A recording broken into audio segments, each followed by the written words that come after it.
هبت نفحات أنسية فشد البلبل ألف تحية وبدا البدر الليلة شوقا يلقي الأنوار الذهبية هبت نفحات أنسية فشد البلبل.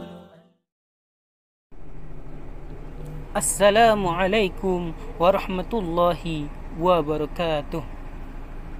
الحمد لله رب العالمين وحده والصلاة والسلام على أشرف الأنبياء والمرسلين وعلى آله وصحبه أجمعين. أشهد أن لا إله إلا الله وحده لا شريك له وأشهد أن محمدا عبده ورسوله. اللهم صل على سيدنا محمد وعلى آل سيدنا Muhammad. Saudara-saudariku yang dirahmati Allah Subhanahu wa taala. Marilah kita selalu bersyukur kepada Allah Subhanahu wa taala yang masih memberikan kepada kita nikmat dan karunia-Nya, nikmat kesehatan dan kesempatan, nikmat iman dan Islam, sehingga kita masih dapat melaksanakan puasa pada bulan Ramadan 1441 Hijriah ini, serta salawat dan salam ke junjungan kita Nabi Muhammad sallallahu alaihi wasallam. Allahumma salli ala Muhammad wa ala ali Muhammad sebagai contoh suri tauladan yang baik bagi kita dalam menjalani hidup di dunia dan akan menemui akhirat nantinya. Saudara-saudariku seiman dan seakidah, izinkan ana Parlin Lintang, alamat Pakantan, Kabupaten Mandailing Natal, Provinsi Sumatera Utara. Ana adalah salah satu mahasiswa di Sekolah Tinggi Agama Islam Darul Quran Payakumbuh atau STEDA Payakumbuh yang sekarang sedang melaksanakan KKN 2020, kuliah kerja nyata. Kuliah kerja nyata sekarang kami lakukan di kampung masing-masing, karena sama-sama kita ketahui sekarang negara kita, bahkan beratus-ratus negara, sedang dilanda oleh penyakit yaitu virus corona.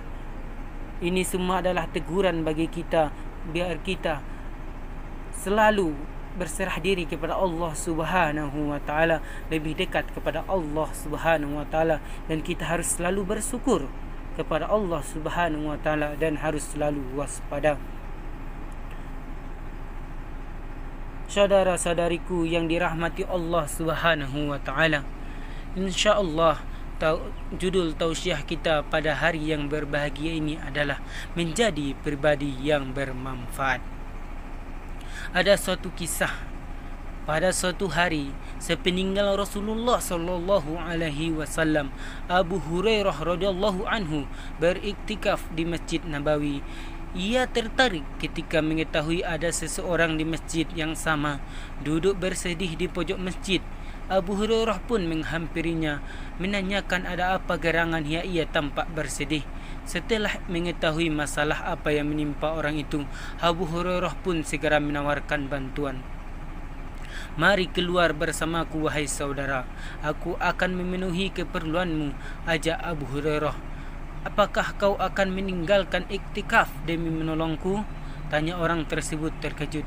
Ya, sesungguhnya aku pernah mendengar Rasulullah sallallahu alaihi wasallam bersabda, sungguh berjalannya seseorang di antara kamu untuk memenuhi kebutuhan saudaranya lebih baik baginya daripada iktikaf di masjidku ini selama sebulan.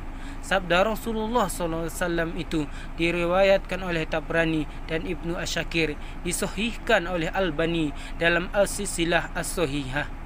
Saudara-saudariku yang dirahmati Allah Subhanahu wa taala, sebagaimana Abu Hurairah, seorang muslim seharusnya juga memiliki keterpanggilan untuk menolong saudaranya, memiliki jiwa dan semangat memberi manfaat kepada sesama, memiliki karakter nafi'un lil ghairihi. Kebaikan seseorang salah satu indikatornya adalah kemanfaatannya bagi orang lain. Keterpanggilan nuraninya untuk berkontribusi menyelesaikan problem orang lain. Bahkan manusia terbaik adalah orang yang paling bermanfaat bagi orang lain. Rasulullah SAW bersabda, khairun nas anfa'hum linnas. Sebaik-baik manusia adalah yang paling bermanfaat bagi orang lain. Seorang Muslim setelah ia membingkai kehidupannya dengan misi ibadah kepada Allah SWT sebagaimana petunjuk Allah dalam surah Az-Zariyat ayat 56, maka orientasi hidupnya adalah memberikan manfaat kepada orang lain, menjadi pribadi yang bermanfaat bagi sesama, nafi'un lil ghairihi. Karenanya Hasan Al-Banna memasukkan nafi'un lil ghairihi ini sebagai salah satu karakter sifat muasyafat yang harus ada pada diri seorang Muslim. Siapapun Muslim itu, dimanapun ia berada, apapun profesinya, ia memiliki orientasi untuk memberikan manfaat bagi orang lain. Seorang Muslim bukanlah manusia egois yang hanya mementingkan dirinya sendiri. Ia juga peduli dengan orang lain dan selalu berusaha memberikan manfaat kepada orang lain. Saudara-saudariku seiman dan seakidah, demikianlah mukmin. Ia senantiasa terpanggil untuk menjadi pribadi yang bermanfaat bagi orang lain, nafi'un lil ghairihi. Seorang Muslim yang menjadi pedagang atau pebisnis, orientasinya bukanlah sekedar meraup untung sebesar-besarnya, tetapi orientasinya adalah bagaimana ia memberikan manfaat kepada orang lain, membantu mereka memperoleh apa yang mereka butuhkan.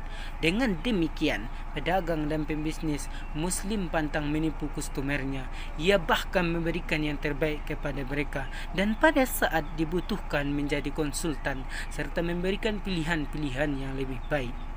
Seorang Muslim yang menjadi guru, orientasinya bukanlah sekedar mengajar lalu setiap bulan mendapatkan gaji, tetapi orientasinya adalah bagaimana ia memberikan manfaat terbaik kepada peserta didiknya. Ia mengasihi mereka seperti mengasihi putranya sendiri, dan ia selalu memikirkan bagaimana cara terbaik dalam melakukan pewarisan ilmu sehingga peserta didiknya lebih cerdas, lebih kompeten dan berkarakter. Saudara-saudariku dimanapun anda berada, kelihatannya memberikan manfaat kepada orang lain, membantu dan menolong sesama itu membuat waktu kita tersita, harta kita berkurang, tenaga dan pikiran kita terporsir. Namun sesungguhnya kita memberikan manfaat kepada orang lain, pada hakikatnya kita sedang menanam kebaikan untuk diri kita sendiri. Jika menolong orang lain, Allah akan menolong kita. Allah Subhanahu wa taala berfirman, A'udzubillahi minasyaitonirrajim. Bismillahirrahmanirrahim. In ahsantum ahsantum li anfusikum. Jika kalian berbuat baik, sesungguhnya kalian berbuat baik bagi diri kalian sendiri. Rasulullah SAW bersabda, barang siapa membantu keperluan saudaranya, maka Allah membantu keperluannya.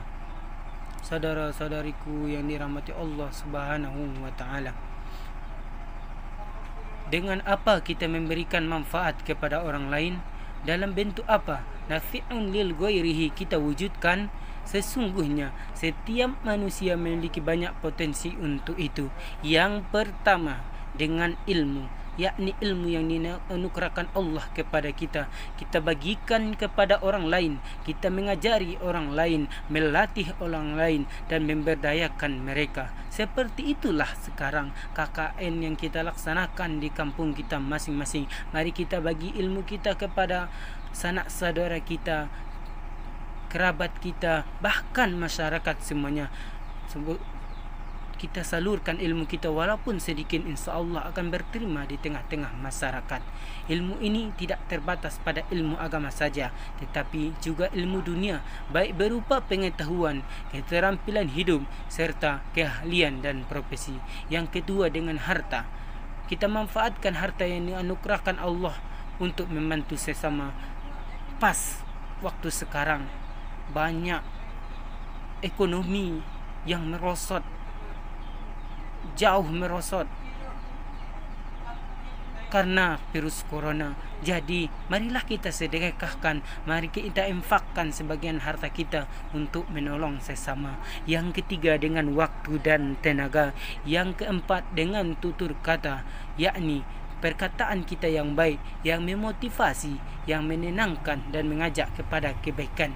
Yang kelima, dengan sikap kita. Sikap yang paling mudah adalah keramahan kita kepada sesama saudara-saudariku yang dirahmati Allah Subhanahu wa taala. Semua yang kita lakukan, kalau kita lakukan dengan ikhlas, Allah akan membalasnya dengan kebaikan dan pahala. Alhamdulillah, tiba kita di penghujung tausiah kita pada hari yang berbahagia ini.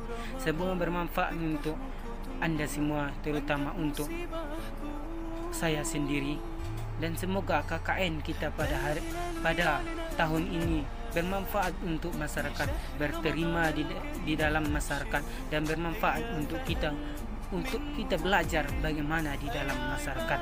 Amin amin amin ya rabbal alamin.